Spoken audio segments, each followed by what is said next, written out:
Welcome to Israel Now News. I'm Yochanan El-Rom. And I'm Rebecca Rand. In our top story, the vaccine is working. An Israeli hospital has reported high levels of coronavirus antibodies in staff who received the inoculation. A serological study conducted at Sheba Medical Center reveals that 98% of hospital workers who received both shots of the Pfizer vaccine have developed high levels of antibodies which fight off the virus. The hospital reported that 1 week after receiving the second dose of the immunization, antibodies rose from between 6 to 20 times higher than after the first shot. These antibodies were even higher than those of patients who recovered from severe cases of coronavirus. Dr. Gili Regev Yochai, the director of the Infectious Disease Epidemiology Unit at Sheba Medical Center, said the outcome proves that the vaccine works wonderfully. She said the findings go even beyond the expected results and added that there is definitely cause for optimism. The Biden administration has already begun negotiating the revival of the nuclear agreement with Iran. Jerusalem has been very vocal against re-entering the disastrous JCPOA atomic deal, which allowed the rogue Islamic Republic to inch closer towards its goal of nuclear proliferation while receiving sanctions relief and financial incentives from the United States. Israel's Channel 12 TV reported that despite objections from the Jewish state, Biden has already begun talks with Iranian leaders to return to the worst deal in history. Nitzana Darshan-Leitner, the director of the Israel Law Center, warned that Biden is already being played by Tehran. She said negotiating with an outlaw regime that supports terror and oppresses its own people is a position of weakness that will never result in a good deal. U.S. Secretary of State Mike Pompeo made a last-minute push at punishing America's enemies by imposing harsh sanctions on members of their regimes. Just days before leaving office, the Trump administration sanctioned Chinese officials for Beijing's appalling clampdown on Hong Kong after 55 people, including an American lawyer, were rounded up and arrested by forces of the People's Republic of China. The White House also announced penalties against an Emirati and a Chinese company for doing business with Iran shipping lines, which has already been sanctioned by the United States. The Trump administration decided to re-add Cuba to the list of state sponsors of terrorism, and the Treasury Department imposed sanctions against that country's interior minister. Pompeo said the Castro regime's repression of fundamental freedoms requires the condemnation and action of all countries that respect human dignity. America's top diplomat was referring to former Cuban presidents Fidel and Raul Castro. Several rockets have been fired from Gaza towards Jewish communities in southern Israel and have fallen short of their targets and landed in the Mediterranean Sea. Israel destroyed the missile launch points in the Hamas-run enclave, as well as several locations where the terror group was digging tunnels. This recent escalation comes just weeks after the Iranian-backed guerrilla army held joint military drills with other terror factions in the Gaza Strip. During the exercise, they fired several rockets into the sea in what they called a message to the Zionists. A series of airstrikes in eastern Syria, where a major Iranian military presence was deployed, killed dozens of pro-regime fighters. The area was believed to be used by the rogue Islamic Republic to store, stage, and transport Iranian weapons throughout the region. This is the fourth reported strike on Iranian targets in Syria in 2.5 weeks. A senior White House official told the Associated Press the strikes were coordinated with the United States and utilized intelligence provided by America. The official confirmed that the warehouses destroyed in the bombings were filled with components for Iran's nuclear weapons program, as well as heat-seeking missiles. The Syrian Observatory for Human Rights said 18 facilities were destroyed and 57 militia fighters aligned with Iran were killed. Palestinian leader Mahmoud Abbas, who was elected to a 4-year presidential term 16 years ago, has finally agreed to new general elections. Abbas's incumbency was supposed to end in 2009. Senior officials from the Fatah and Hamas terror groups are due to meet in Cairo to negotiate terms, such as which group's security forces will oversee the voting process. An Arab political analyst said that the call for elections is merely an attempt on the part of Abbas to restore some sense of legitimacy in front of the international community, and he doubted that voting will actually take place. Israel has given the okay for the construction of 800 new homes in Judea and Samaria. Israel's Civil Administration's High Planning Committee has approved the establishment of 500 housing units in the Jewish communities of Itamar, Beit El, Shavei Shamron, Oranit, Nofei Nehemiah, and Givat Ze'ev. It will also permit 100 new homes to be built in the Samarian community of Tal Menashe, where Esther Horgan, a mother of 6, was brutally murdered by a Palestinian terrorist last month.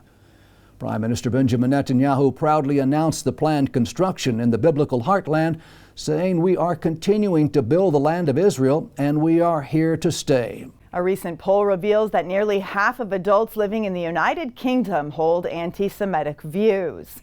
A survey by King's College London and YouGov showed that 45% of British adults support statements such as Jews chase money and Jews only talk about the Holocaust just to further their political agenda. 16% of those surveyed said Israel can get away with anything because its supporters control the media. A parallel survey revealed that only 20% of British Jews feel that authorities are doing enough to address and punish anti-Semitism, and 78% of UK Jewry believes that politicians do not do enough to protect the country's Jewish population.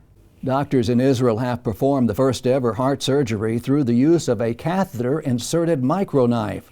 The physicians opted for this minimally invasive procedure as opposed to open heart surgery.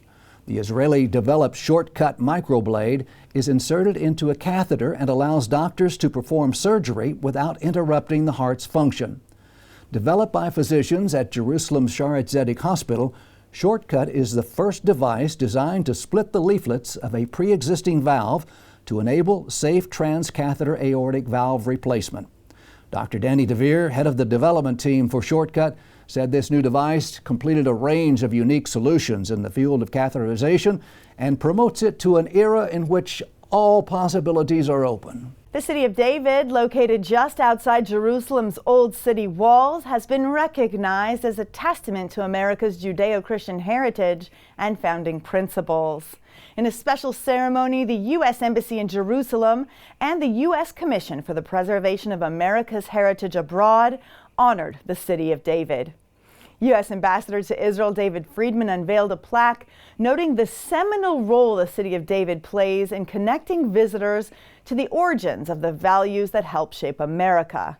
He said that the founding fathers of the United States based the Declaration of Independence on their Judeo-Christian values, which were inspired by ancient Jerusalem and her inhabitants. Jews around the world will mark the celebration of Tu B'Shvat this week. This holiday is observed on the 15th day of the Hebrew month of Shvat and celebrates the new year for trees. The Bible commands Jews to eat fruit from trees only 3 years after they were planted. Therefore, rabbis created a date to calculate the beginning of the agricultural cycle.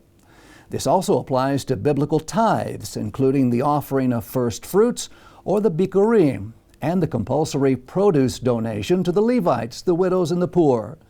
Tu B'Shvat has become known as the Israeli Arbor Day, as it is marked by the planting of trees. Many Jews observe the custom of holding a Tu B'Shvat Seder, or festive meal, that includes blessings on the fruits of the land of Israel. This holiday is meant to honor God's creation and appreciation for the environment around us. We at Israel Now News would like to wish all of our viewers a Tu B'Shvat Sameach. Happy Tu B'Shvat.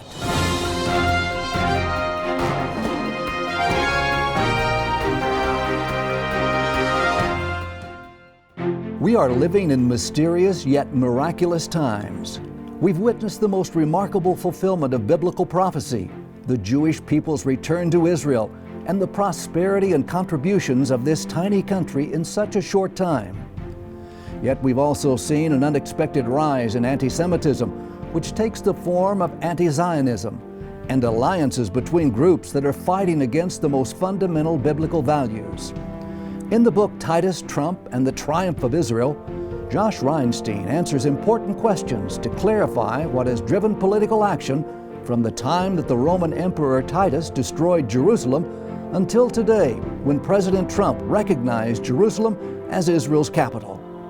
Get your copy today and learn how faith-based diplomacy has changed the world.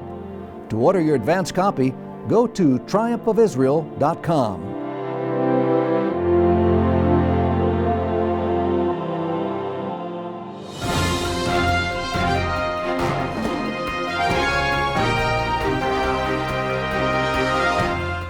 That concludes the news portion of our show. Stay tuned for Ask the Source with Josh Reinstein.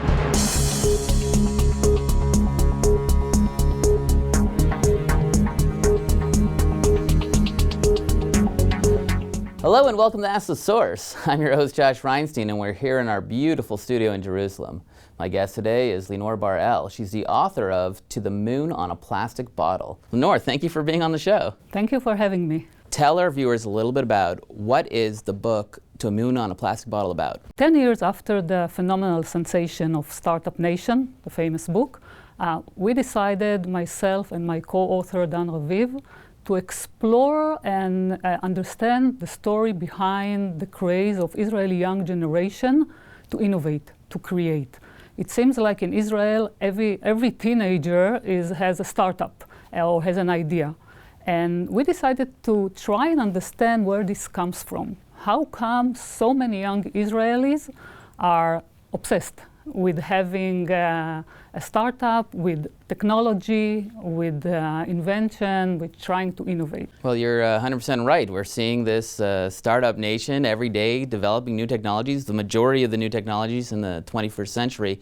Where's it coming from? Where's all this young innovation coming from? Our starting point was Project Bereshit. I'm sure your audience heard about the amazing journey of the Bereshit Genesis spacecraft to the moon, the first Israeli spacecraft that was launched to the moon. And most people maybe don't know that behind this amazing project, there are 3 young Israelis who decided one day that they are going to make it all the way to the moon with no prior knowledge, with no financial means. And the guys are Yariv Bash, Yonatan Weintraub, and Kfir Damari. And it all started with a funny Facebook post posted by Yariv Bash, following Google's prize and encouraging young entrepreneur to get to the moon. And he just posted, "Who wants to come with me to the moon?" You know, maybe our viewers aren't exactly familiar with the story. If you can give us just in a short briefing, what really happened? You know, where did it come from and how far did we get compared to other countries? Because this was a global competition. It was a global competition. Google invited private entrepreneurs to try and build a spacecraft to get to the moon. And the 3 young Israelis, the ones I mentioned, decided they are going to make it on their own. Under an organization, they set up Space.il. No financial, no state backup or financial. And they started kind of movement in Israel, gathering everyone in Israel to help them get to the moon, get the money they need. It took 10 years almost to make it, but finally they were among the last 3 delegations, groups who were succeeded to launch a spacecraft. They got to the moon. They crashed on the moon, but it's there. Bereshit made it all the way. They made history, and they made the entire nation moonstrike. Yes, you know, the book is really telling. It uses that as a test case of young entrepreneurship. But why are we seeing this in all other areas? You know, this is one isolated story. There are thousands. Thousands and tens of thousands stories here in Israel. The book opens and ends with the story of Bereshit. It's the first time the story of these 3 young people is told from their point of view. We were the first to interview them. And we realized that the same characteristic and the same story repeat in every entrepreneur, young entrepreneur we interviewed, and I held many interviews with young entrepreneurs, and they all seem to speak about the same characteristics. First is the Israeli chutzpah. We all, I'm sure people know it, and they're not afraid. They're not afraid to take challenges, and they're not afraid to fail. Failure is something that in Israel, it's not something you brush under the carpet. You speak about failures, you learn from them, and you move on. And I think this is something very basic in the Israeli culture, and to be audacious, to argument. The people in Israel like to discuss everything and argument about everything, but it's good because it helps entrepreneurs move to the next level. The notion of balagan, which is chaos and mess. Balagan in Hebrew is something we live in almost daily here in Israel, but it seems that the balagan, the chaos we experience here in Israel in all areas almost, is something that entrepreneurs, it helps, it breeds innovation, because you can only innovate in surrounded, if the surrounding is chaotic. So let me ask you this. In the book, you actually put in a lot of scripture. You mentioned the Bible. You talk about Breshit, which means Genesis. It's the first book of the Bible. Yeah. Why is the Bible so important in this story of innovation? Well, we realize, speaking to young entrepreneurs, there is a lot of passion. And we try to understand where this passion comes from. And our thesis is we went back to our history, to our roots, that this is something we called the Lech Lecha legacy. Lech Lecha in Hebrew in the scripture is go forth. God's command to our biblical father, Abraham, to leave everything behind and just march towards some kind of a promised land. And this idea of Lech Lecha, of go forth, we feel it's like imprinted in the DNA of the Jewish nation. You just go march towards something bigger, larger than yourself. It's not just about me, it's about something larger. And it's also connected, for example, for Tikkun Olam, something which in Hebrew we want to make the world a better place. Young entrepreneurs, you hear it from teenagers, they want to make the world a better place for everyone. Let's talk about another example of innovation. You go through this in the book. Give us one more example other than Breshit. One of the entrepreneurs, a young girl from the South, which we met, she invented a bracelet of silent alarm. What does it mean? People who live in south of Israel experience almost on monthly basis rockets attacks from Gaza. And when the rockets are launched from Gaza, they have the sirens goes off. Sirens go off, and deaf people are unable to hear the sirens. So she saw that, and she said, okay, there is an issue here. Deaf people, some of her family suffer from that. They cannot hear the siren, and it's very dangerous for them.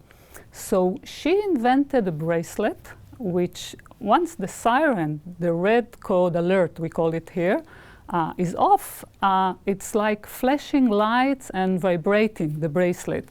So deaf people know that now there is a siren and they need to run and look for a shelter. Linor, there are literally tens of millions of people watching this show. What message do you have for our viewing audience? I think the main message of the book is to inspire. To inspire young people around the world. We bring the Israeli experience. You can learn from it, you can adapt some of it, but we want to inspire children, young people around the world and their parents to think differently, to use the Israeli experience, believe in yourself, and know that really, like Bereshit told us, even the sky is no longer the limit. Thank you, Linor, for being on the show. And thank you for tuning in to Ask the Source. I'm your host, Josh Reinstein. Now back to the studio.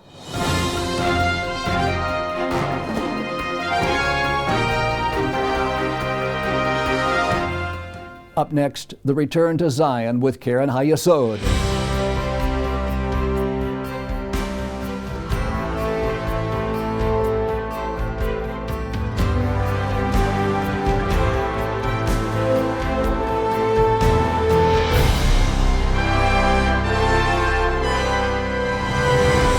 Shalom and welcome to the Return to Zion with Keren HaYesod.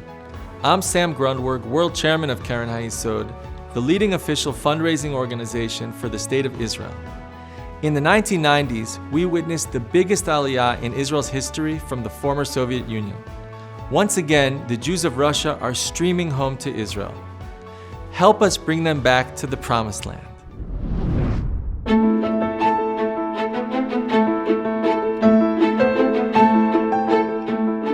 Since the beginning of the 20th century, supporters of Keren HaYesod spearheaded the efforts needed to establish the first independent Jewish state after 2,000 years of exile. For Jews across the world, Keren HaYesod helped forge a new age of hope, making the dream of 2 millennia come true.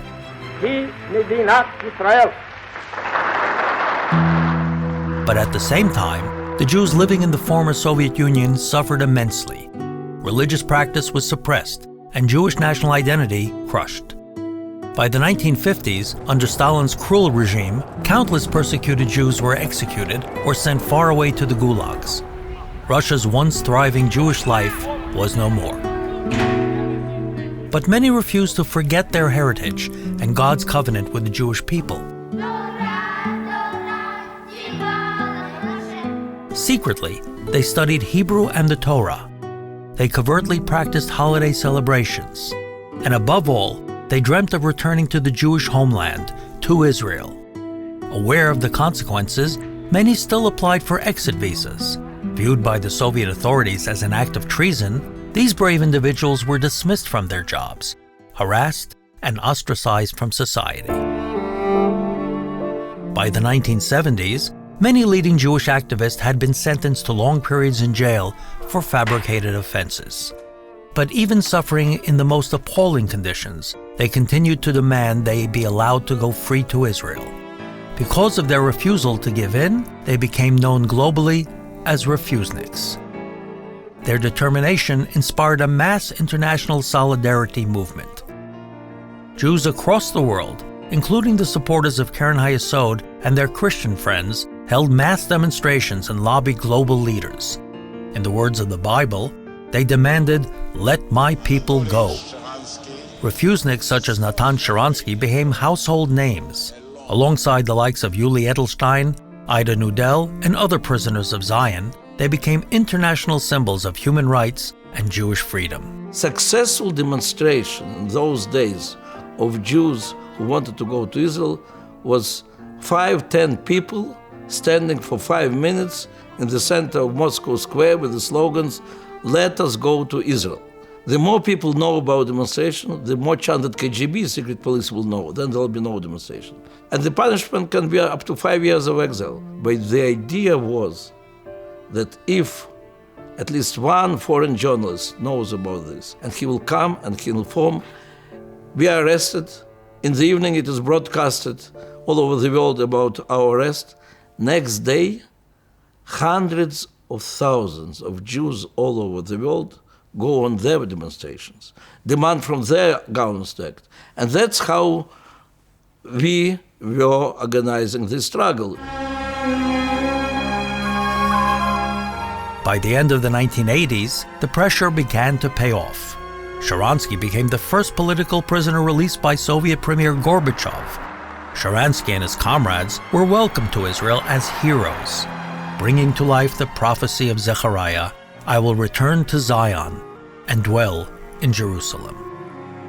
When Communist Russia collapsed in the early 1990s, over 1 million Jews followed these prisoners of Zion to Israel. With Keren HaYesod's help, they built flourishing lives in the home of their forefathers. Those who once languished in Russian jails became influential Israeli leaders. Sharansky served as a 4-time minister and deputy prime minister. After being imprisoned for 3 years in Siberia, Yuli Edelstein is now current Speaker of Israel's parliament. Ida Nudel remains a leading social activist and a powerful Israeli public voice. The legacy of the prisoners of Zion will truly continue to shine bright for many years to come. And yet, there's so much more work to be done to help bring more Jews from Russia back home to Israel. Keren HaYesod remains at the heart of this mission. Now is your chance to join us in supporting the next wave of Aliyah from Russia and be part of history in the making. Let's bless Israel together. Now's the time for you to get involved. Assist Karen Hayesod to raise the necessary funds in order to bring Jews yearning for their homeland back to Israel. Your donation can help fulfill the biblical prophecy today. To donate and get information, visit our website at www.khisrael.org. I think that few people can speak as you have and say we have made history. And we have. We've made history in recognizing Jerusalem as Israel's capital. This is a decision by President Trump that you supported deeply. Made history by moving the American embassy here. Made history by recognizing the Golan. Made history by inaugurating a realistic peace plan. Made history by conducting and finishing 4 normalization agreements that herald an era of peace between Israel and the Arab world. This is the beginning. We've also made history by resisting Iran's attempts to achieve nuclear weapons. These are 2 fundamentally opposed forces, the forces of peace, moderation, and progress, and the forces of aggression, genocide, and terror. And we have to be on the side of the good and fight and struggle constantly against the bad. It is not only for the sake of Israel and the United States, it's for the sake of all those who live in the Middle East and beyond the Middle East, who want to see a better world, a safer world, and a world that is free of the terror of the greatest terror of them all, nuclear terror. This is something that we have joined forces with. You have been an active participant in, and I thank you for not only your personal friendship, but for your enormous contribution for prosperity, security, and peace. Thank you, David, and we shall see a lot of you. In recognition of Ambassador David Friedman, for all you did for our eternal capital, Jerusalem, and for all you did for the alliance between the United States and Israel, and for all you did for peace. That sums it up, but it doesn't really sum it up. There's much more. Thank you, David. Thank you so much.